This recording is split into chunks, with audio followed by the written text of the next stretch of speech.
Hello everybody, this is the Peggy Mercer YouTube channel, and here we are on Friday, April the 19th, and I want to welcome everybody to the channel, and I want to invite you to subscribe to this particular YouTube channel, Writing for Love and Maybe Money.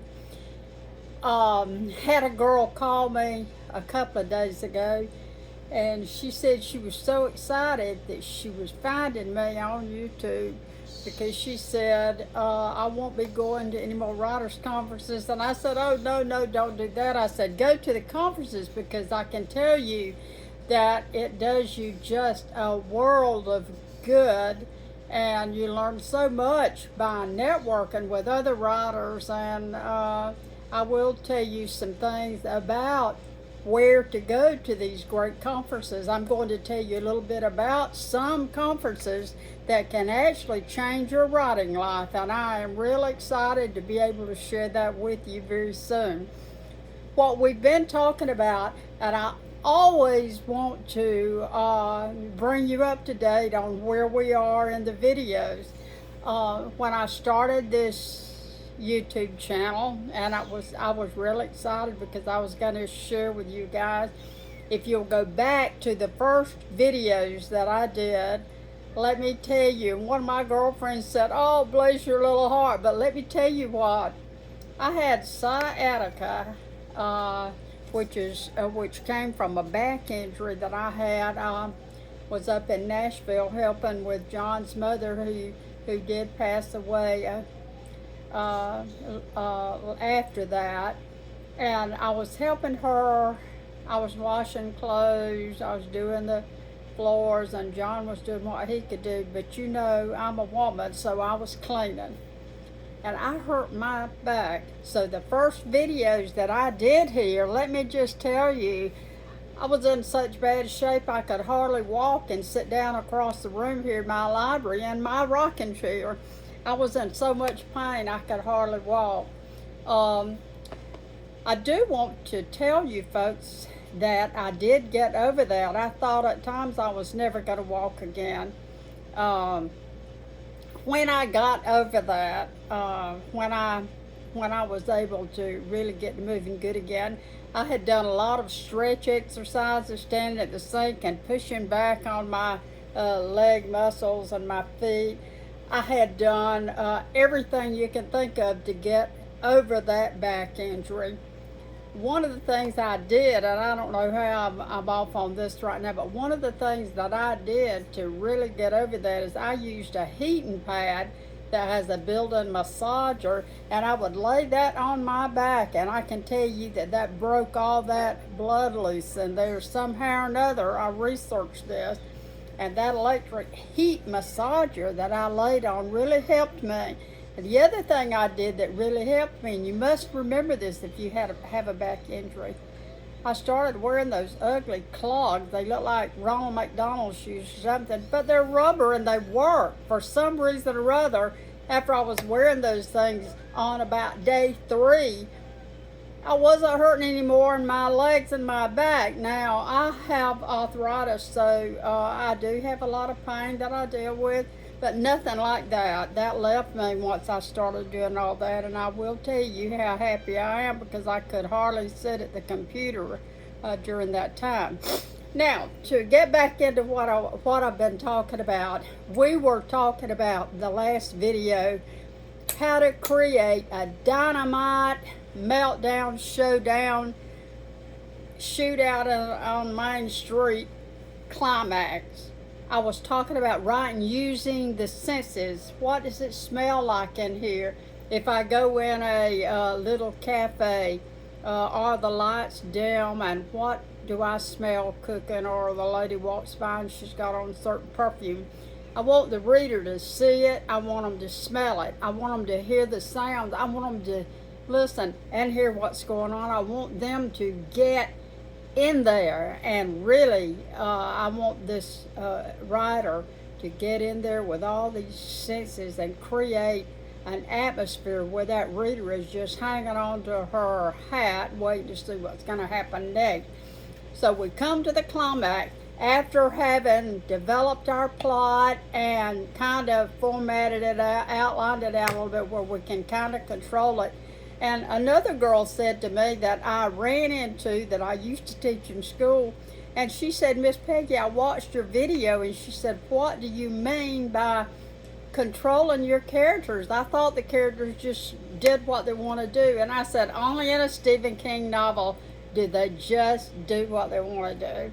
And of course, Stephen King is my favorite author. I have a mega collection of his work. I love that whole family. They're all wonderful people. Now, a good writer kind of knows where the characters are going and what they're going to do.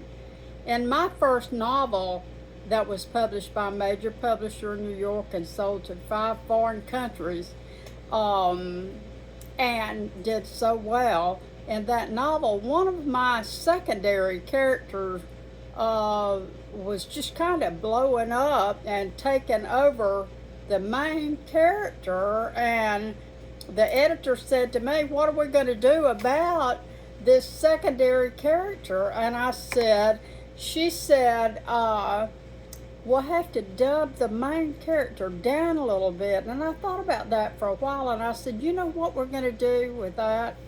I'm going to build up the main character so that the secondary character, who was a real strong character, and that I really liked this character a lot, and I didn't want to mess with this character. So what I did was I realized that my main character was not strong enough, so I built up my main character. I have shared that with groups of writers, and they say, ah, like that, and suddenly they know what to do. Now, I will tell you a few other things.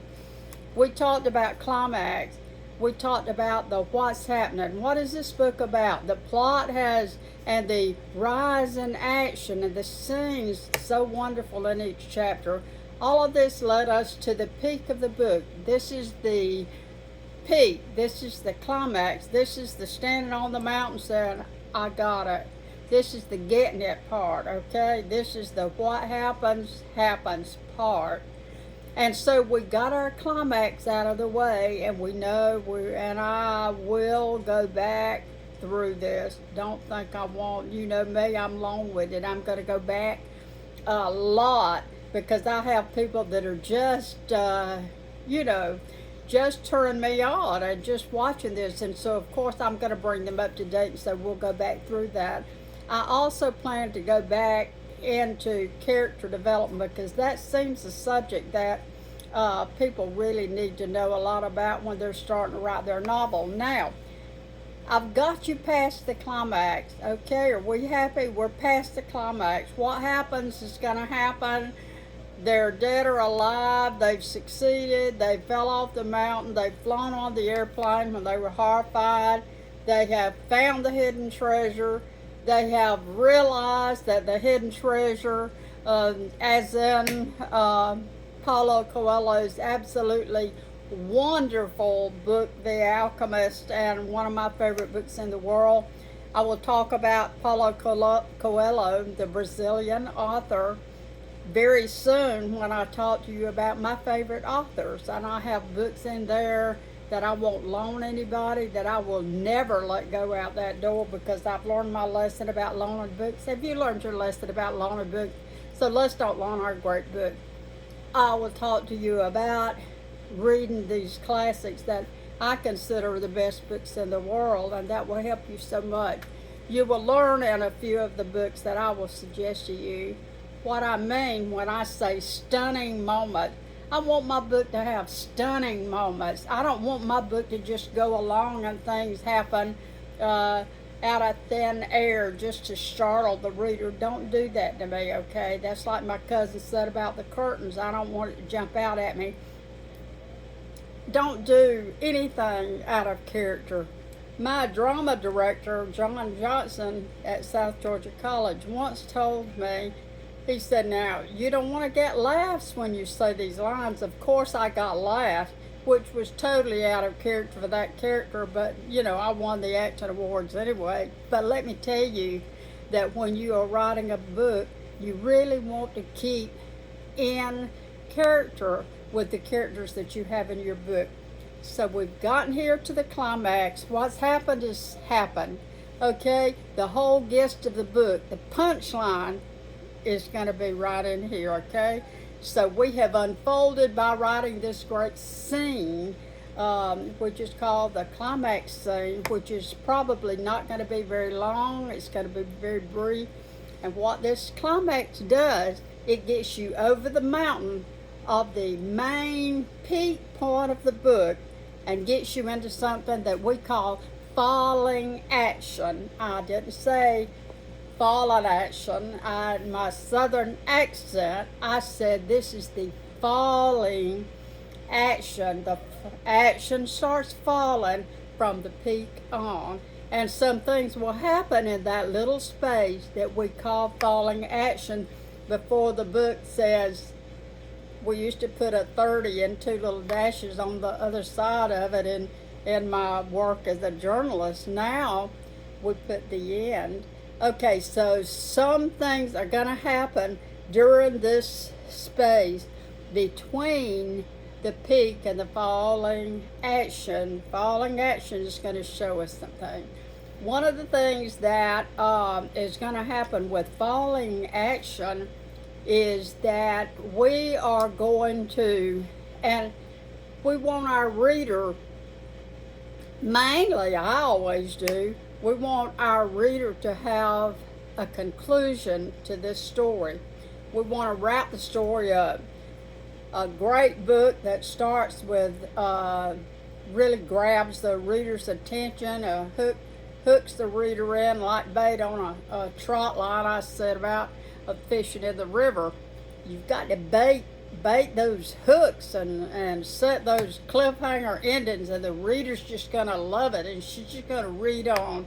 And in this troubled world that we live in, I can already tell you that reading is one of the most wonderful hobbies or pastimes that you can ever indulge in. Get a good book and go to the beach and see if you remember this great book.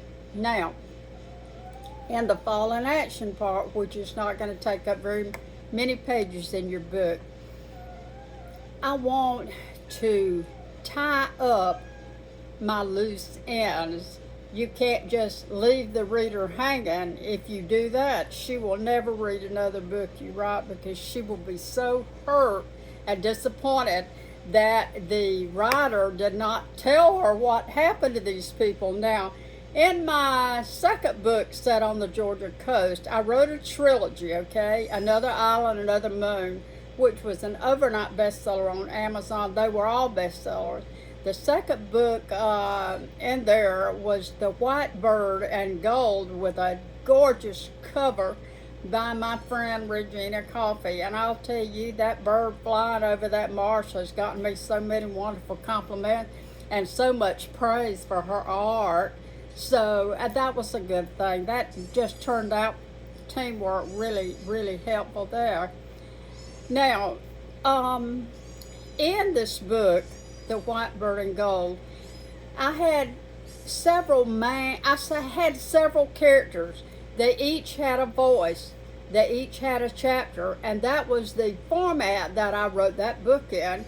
It wasn't a third-person narrative viewpoint of somebody else telling the story about all of them. There was a third-person viewpoint, but I used a first-person viewpoint for the characters. Now, they each had chapters.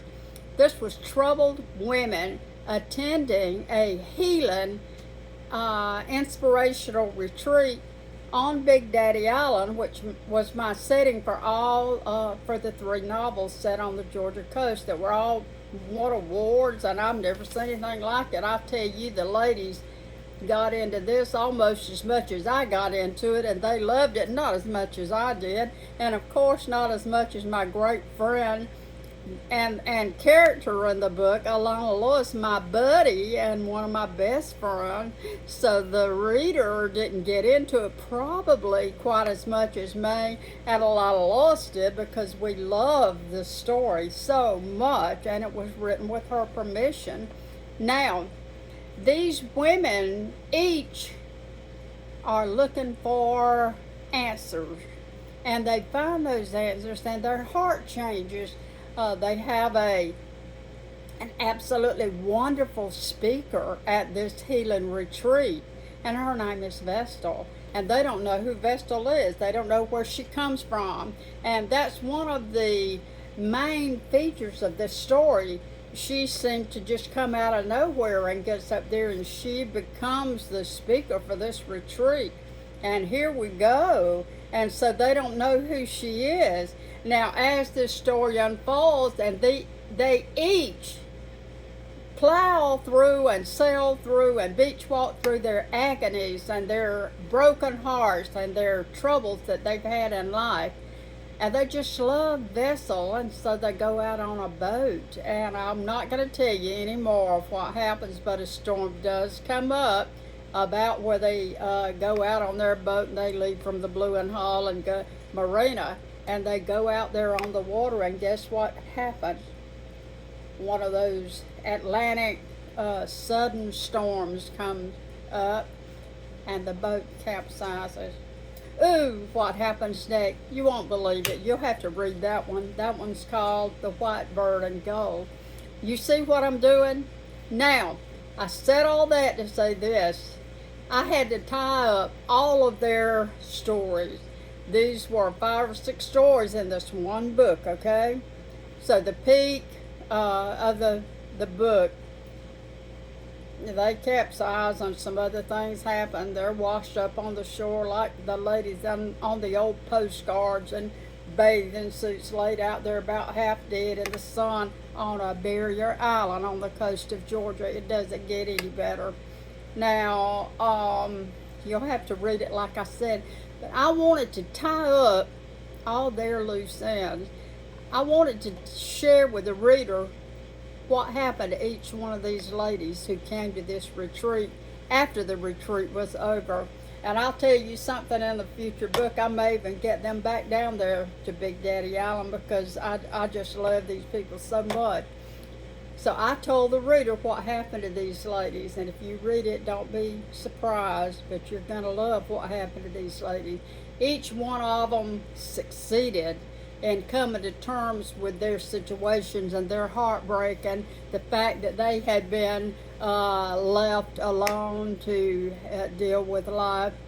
I get my characters from life. I have a cousin, bless his heart, who just lost his wife, a good friend of so many of us. I prayed with her many times, and we just loved Connie Grantham so much, and she should be a character in a book, because she was an absolutely fantastic woman who went through a lot in her life and was so blessed to have this husband and this family.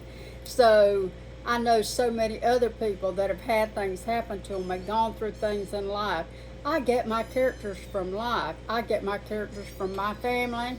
And I know my family loves me good enough that they don't really care, and they're kind of enjoying this too. I've always got my characters from my family. My book up there, my children's book, Peach, When the Well Run Dry, and you see it where it's up there on the shelf, that's the book that won me, what, y'all? Georgia Author of the Year, that's right, in 2011. Those characters came from my family. My grandmother and all my aunts and uncles got up one day, and their well had gone dry. I said the well run dry like we see it in the South. All those people gathered together, and they had to go look for water at the river and the lakes and the ponds. Water, we better take care of our water. You know, the Bible says, hurt not the sea, hurt not the trees, nor the earth. Folks, there is something to this. We should not hurt our surroundings. Now, that's already a book, so I'm not going to write another one, okay? And you can get that one from my publisher in New York, Just Us Books, that publishes Marimba, some other lines of children's books. And I've already told you that book is sold by the Children's Defense Fund in Washington, D.C. right now today. You could get on the website of the very elite Children's Defense Fund in Washington, D.C., and they're selling copies of this book because they chose this book out of all the books printed that year they chose that book to use in their Freedom of the Schools summer programs. And wasn't that something? And I'll tell you one thing, I'm so proud of the way that God has blessed my writing. I write from the heart, and you write your truth, and at the end of your story, you tell the reader what just happened. You remind them, like a great speech you might be given, of what just happened. You know, at a great speech, you tell people what you're going to tell them. Then you tell them, you told them a funny to start with. After you tell them what you're going to tell them, you're going to tell them what you just told them. Yes, I just said that. In a good book, I would like for you to tell them what you just saw happen or what they just read. And so this lady comes to terms with the fact that maybe a child was once kidnapped and she never saw that child again. Can you imagine the heartbreak? And so a man's lost his companion of 50-something years. This just happened to one of the Oak Ridge boys, Dwayne Allen. We prayed so fervently that he and his daughter Jamie and his son Dee, all of them will be all right. The grandchildren just all devastated. My cousin lost Connie, devastated. And so how do you deal with this heartbreak? And in my book, The White Bird and Gold, these ladies come to solutions mentally that they're going to move on. Just like in the first book I wrote, Another Island, Another Moon, where this guy does leave this world too soon, and the ones left behind have to deal with their heartbreak. And I write a lot about love and loss, and have lost a lot of people in my family, so I know a little bit about that. I'm writing my truth, okay? And you're writing your truth. And at the end of your book, during this fall in action, you're going to say this happened. You're going to show these things happening, okay? I will be back here. I'm getting a little long-winded, and I love this video. I love the idea that I see people walking down the street and they run over and stop me and say, Miss Peggy, are you going to do anything for children? You know what? I think I'm going to start a reading YouTube video, and about once a week, like on Monday when the kids are just so gloomed out from school again, another week of this, law, man, nobody likes me, and now I've got to read 40 books. You know, I think I might start a YouTube video for small children who are learning to write their names. And for God's sake, if you're a teacher, please teach them cursive, okay? Because we want them to be able to read historical documents. We want them to be able to autograph their books that they might write someday. All of us need to band together and stand for the things that matter the most. And at the end of your book, during this little part called Fall in Action, you need to tell the reader what just happened, and you need to tell them what the loose ends were and how they're tied up and stuff like that. Now, I've always said, show, don't tell, so you show this. And I think that you will enjoy the trilogy if you can get on Amazon and order a copy. If you can't, I've got copies ordered, and I will send you an autographed one if you would like it. And so I will see you all on Friday. Now, what am I going to talk about on Friday? Let me just briefly mention this so that you will be sure and drop in. I know that people scream and holler and agonize and shed tears over the fact that they can't find a literary agent. I have an agent. I have friends who are agents in New York, and I have a really good children's book agent. I won't tell you her name, and she and I are going to do some fun things now together as soon as I get through with the prayer book I'm working on. Now, I will tell you that I will talk to you, and I will be very blunt, because you know blunt is my middle name, although I like to do it with a little bit of a sense of humor. I'm not poking at you. I'm trying to help people understand that you cannot give your hard-earned money to somebody that tells you they're going to publish you. Number one, you don't have to pay to be published. Number two, you don't even have to pay to have your book set up. If they say they're going to publish you, they'll publish you, and they won't charge you any money. Then they may send you author copies, and I get free author copies from my big publishers. When I publish some stuff myself, I have to order my own author copies. But you're going to get author copies, and if you're really published, they're not going to charge you for these first few author copies. But of course, you will pay then a couple of bucks maybe for the other copies. But I'm going to talk to you Friday a little bit about how these printing companies, like in India, scam people. They tell you, oh, your poetry maybe, or your essays are wonderful. Oh, we just love them. You're just one of the most best, you're just one of the best writers in the world to us. Well, sure they say that because they're scamming you out of your hard-earned money, and I'm sick of it. I had a girl tell me that lives across the branch there one time that she was paying $5,000 to a company that wound up in court for fraud, for scamming people. And she was writing a religious book, and she was paying $5,000. I cannot believe people are that stupid. This woman's supposed to be smart, but she was paying these people that kind of money. And I know a lot of people that have paid all kind of money, all in between, every which way but loose. Don't do that. Work on learning how to write a great novel. That's your job, okay? I will see you all. Please subscribe to the Peggy Mercer YouTube channel, and whatever you do, when you watch this video, reach over there and click like, because that's how YouTube is going to reward me for giving all this time and effort to you guys. See you guys Friday.